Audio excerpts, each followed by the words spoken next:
Bachchan, listen to me very carefully.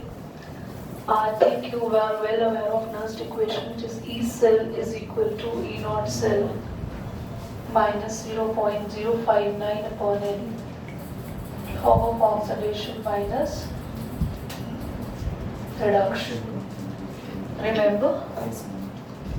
Suppose there is a cell or the electrodynamical cell that you have studied 2 classes before, and the cell achieved the value of equilibrium. The cell is now at equilibrium.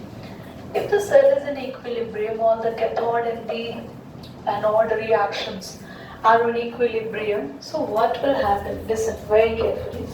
If the cell is in the equilibrium, so equilibrium always exists in the standard conditions. The conditions at which the equilibrium exists are stable, because we had studied this in class 11th in equilibrium chapter. So as in equilibrium, all the things are become standard, so this value cannot be calculated. This can be 0. Yes or no? Yes, no, Vacho? Because this is not calculated at standard conditions. Because this is standard, this is not standard. You know that na? E cell or E naught cell are same. But the difference is, give me just 1 second. ना? तो बच्चों मैंने आपको अभी वही तो लिखवाया, आपने नोटिस से नहीं किया. सी द फर्स्ट लाइन, आप देखो ई सेल और ई नॉट सेल दोनों क्या है? ई सेल और ई नॉट सेल दोनों क्या है? ईएमएफ कैलकुलेट करना की फॉर्मूलाज है. ई नॉट का मतलब है स्टैंडर्ड और ई सेल है नॉट स्टैंडर्ड. पर जब हम बात करें इक्विलिब्रियम की, जब हम कंडीशन सारी स्टैंडर्ड दे रहे हैं तो नॉन स्टैंडर्ड चीजें एग्जिस्ट नहीं करेंगी. नाउ तो अगर ये 0 हो गया और ये माइनस वाला पार्ट इधर आ जाएगा तो ये पूरा पॉजिटिव हो जाएगा. तो क्या है, simply write this E not cell is equal to, कोई बच्चा इसको देख के घबरा तो नहीं जाएगा? यहाँ अटक गई आपकी सुई. क्या लिखते हैं? Now concentration of product and the concentration of, और हम लोग इन दोनों को केसी क्यों बोलेंगे और इनको concentration of product reactant क्यों लेंगे? Because I have told you the reaction is on equilibrium. तो जो भी reactions होते हैं उनके concentration के ratios को हम लोग यहाँ पे Kc से denote करते हैं. And I think if you not forgot, the Kc is the equilibrium constant. Please note it down. Pause करेंगे वीडियो को. एवरीबॉडी बच्चों प्लीज ध्यान से देखिए. Now I want to ask, आप सभी ने 11th क्लास में गिब्स के बारे में सुना है. Please tell me what is the Gibbs energy.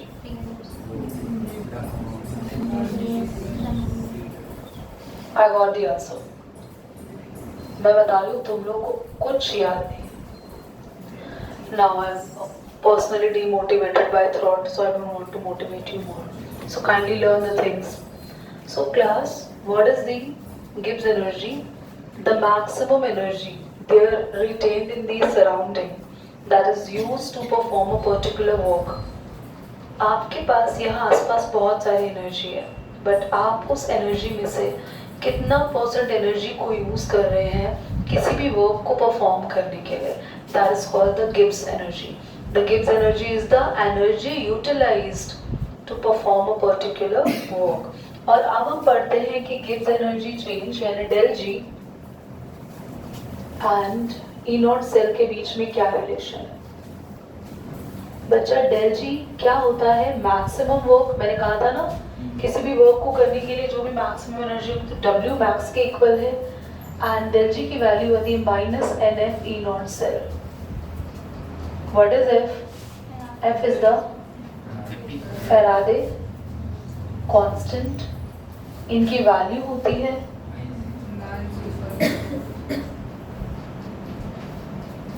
E naught cell पता है, N is the number of electrons पता है. दीदी ये माइनस में क्यों है? आप तो मैक्सिमम एनर्जी बोल रहे हो, माइनस में लिख लो.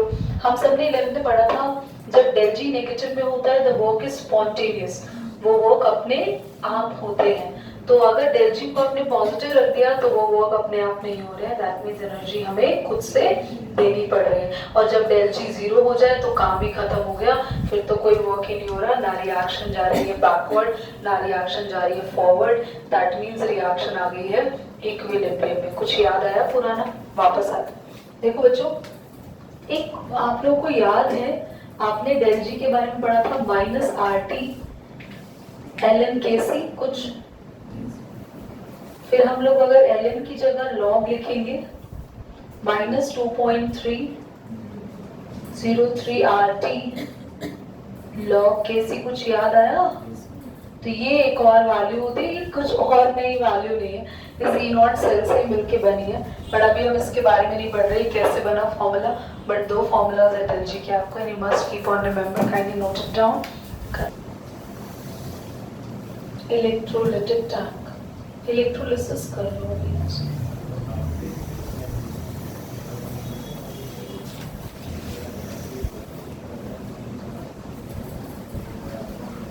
क्लास में कौन से सेल्स पढ़ चुके हैं पीछे? इलेक्ट्रोकेमिकल सेल, उसमें क्या होता है, केमिकल चेंज होता है और आपको उसके बदले में इलेक्ट्रिसिटी मिलती है। और ये कौन सा सेल है, इसमें आप इलेक्ट्रिसिटी देंगे और उसके बाद इसमें केमिकल चेंज होगा। ऐसा समझ लो हमारे घर का इन्वर्टर, मैंने समझाया था तुम्हें, जब आपके घर के इन्वर्टर में लाइट आ रही होती है तो वो इलेक्ट्रोकेमिकल सेल की तरह काम करता है, आपकी बैटरी में चेंजेस हो रहे हैं और घर में आपको लाइट मिल रही है। बट अगर मान लो इन्वर्टर आपका चार्ज हो रहा है तो दैट मीन्स आप उसको लाइट दे रहे हैं और उसके अंदर क्या हो रहे हैं, चेंजेस। तो हमारे घर का inverter at the time of charging behave as electrolytic cell and at the time of discharging behave as an electrochemical cell. Any doubt? Ma'am ये जो इसके अंदर चेंजेस होते रहते हैं ये कंटिन्यूसली होते रहते हैं जब तक मतलब इससे मिलती रहेगी, जब तक आपको लाइट मिलती रहेगी the changes are continuous, but there is a some limit, that's why the inverter is being charged after some time. Yeah, so you are giving electricity but there is no such change because that changes are limited. Okay, it depends upon the content in the electrolytic tank. Okay, the tank electrolytic content is being used up, then how the changes will be proceed.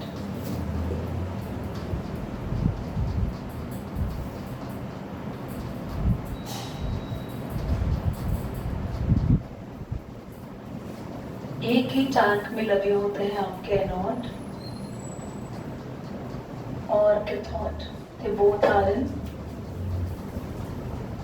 Same time. आपने electrochemical cell में पढ़ा था कि anode आपकी connected होती है negative से, यहाँ पे एनोड है पॉजिटिव से, कैथोड नेगेटिव, ठीक है? This is anode, this is cathode. जैसे ही आप करंट देते हैं, करंट सप्लाई करते हैं, तो सबसे पहले होगा प्राइमरी चेंज। प्राइमरी चेंज क्या होता है, बहुत ध्यान से समझेंगे। यहाँ आपने ना लिया होता है इलेक्ट्रोलिटिक सॉल्यूशन, आपको पता है बच्चों, इस प्रोसेस में ना ये कैथोड और एनोड का कोई रोल नहीं है, इनका कोई मेजर रोल नहीं है, मतलब इनका काम बस करंट प्रोवाइड करने का है। मेजर रोल ना इस सॉल्यूशन का है। जो सॉल्यूशन आप यहाँ यूज करोगे ना, आपको प्रोडक्ट वही मिलेगा, प्रोडक्ट मिलेगा। इसको ध्यान से समझना, सिर्फ धीरे धीरे स्टेप्स को समझना। सबसे पहला स्टेप क्या होता है, ये जो सॉल्यूशन है इनमें बहुत सारे नेगेटिव हैं और बहुत सारे पॉजिटिव आयंस हैं। नेगेटिव आयंस ना सारे यहाँ चले जाते हैं, यहाँ चले जाते हैं नेगेटिव आयंस सारे, और सारे पॉजिटिव आयंस यहाँ आ गए। प्लीज थोड़ा सा आप लोग ना नीट बनाना, मुझे अच्छा नहीं लग रहा है, बहुत मिक्सड हो गया। तो पहला चेंज ही यही हो रहा है कि anode takes anions and cathode takes cation, सारे कैटायंस अपने पास ले लेगी and they get discharge. Discharge का मतलब क्या है? क्योंकि आपकी एनोड पॉजिटिव टर्मिनल से कनेक्ट कर रही है तो ये एनोड पॉजिटिव नेचर की है तो नेगेटिव वालों के इलेक्ट्रॉन्स ले लेगी, एक्स्ट्रा इलेक्ट्रॉन्स एनोड एक्सेप्ट कर लेगी। यहाँ पे कैटायंस आ रहे हैं, कैटायंस कहेंगे भैया हमें इलेक्ट्रॉन दो, इनका नेचर कैसा है तो ये इलेक्ट्रॉन दे देंगे। देखिए इसके पास इतने इलेक्ट्रॉन है, कहीं और से नहीं आ रहे, ये जो यहाँ इलेक्ट्रॉन एनोड लेगी ना, यही इलेक्ट्रॉन यहीं पे ट्रैवल करके और ये कैथोड, तो इट्स कीप ऑन। अब होगा क्या, the product will form at respective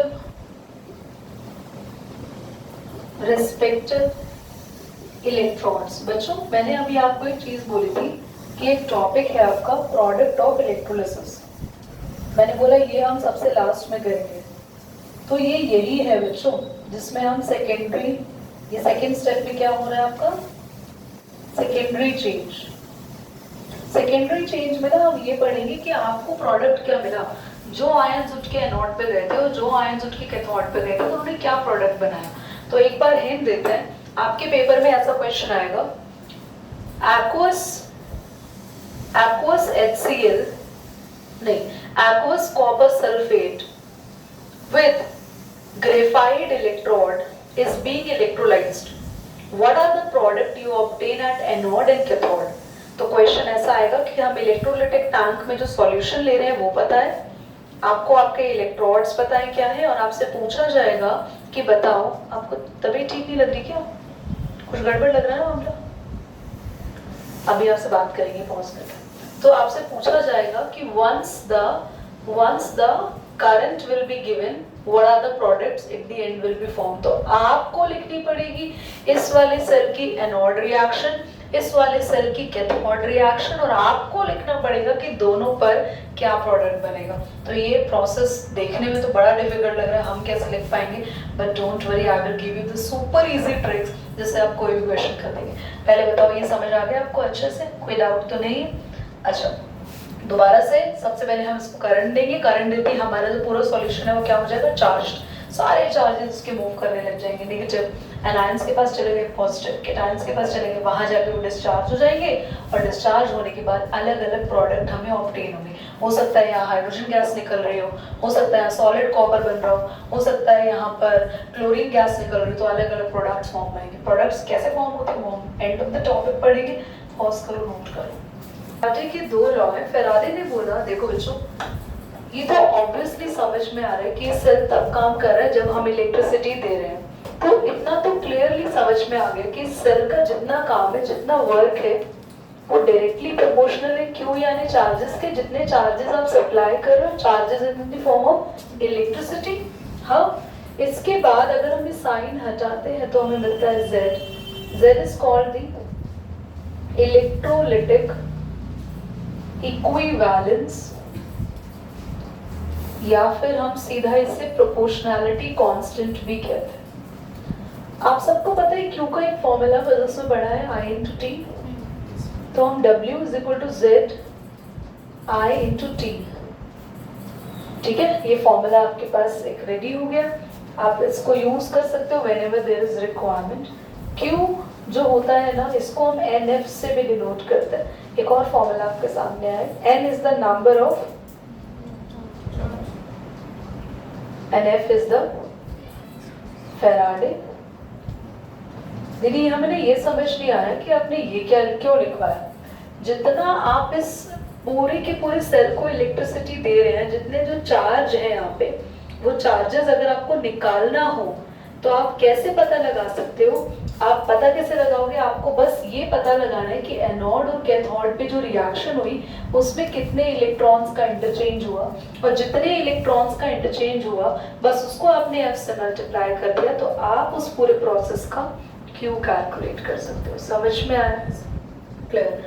it's now done. और ये फर्स्ट लॉ था। सेकेंड लॉ कुछ खास नहीं है, देखो इधर देखना बच्चों। सेकेंड लॉ क्या कह रहा है कि अगर मैंने एक और टैंक ले लिया और सीरीज में कनेक्टेड कर दिया उसको ना आपस में, तो मैंने इनको जितना अमाउंट ऑफ इलेक्ट्रिसिटी सप्लाई करूंगी तो यहाँ पे दोनों जगह क्या होगा, रिएक्शंस होंगी, दोनों ही जगह कैथोड और एनोड पे प्रोडक्ट्स आएंगे।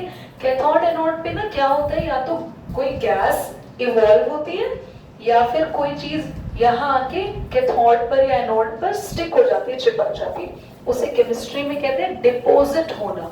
तो यहाँ पर मान लो कॉपर डिपॉजिट हो गया और यहाँ मान लो सिल्वर डिपॉजिट हो गया, तो आप लिख सकते हो weight of copper deposited, second law यही कह रहा है, weight of silver deposited equal होगा दोनों के इक्विवेलेंट वेट के ऑफ कॉपर और इक्विवेलेंट वेट ऑफ सिल्वर। या अगर मैं सिंपल लैंग्वेज में बोलूं, वेट ऑफ सब्सटेंस डिपॉजिटेड, जो भी सब्सटेंस डिपॉजिट होता है ना बच्चों यहाँ पे या यहाँ पे, वो डायरेक्टली प्रोपोर्शनल होता है इक्विवेलेंट वेट के ऑफ द सब्सटेंस। इसके पीछे इतना दिमाग मत लगाओ, वेरी रेयर, रेयर मतलब ना के बराबर ही क्वेश्चन आते हैं, बट ये बहुत इंपॉर्टेंट है, इसकी क्वेश्चन 110% आते हैं। ये करेंगे नेक्स्ट क्लास में, आज के लिए इतना ही करेंगे।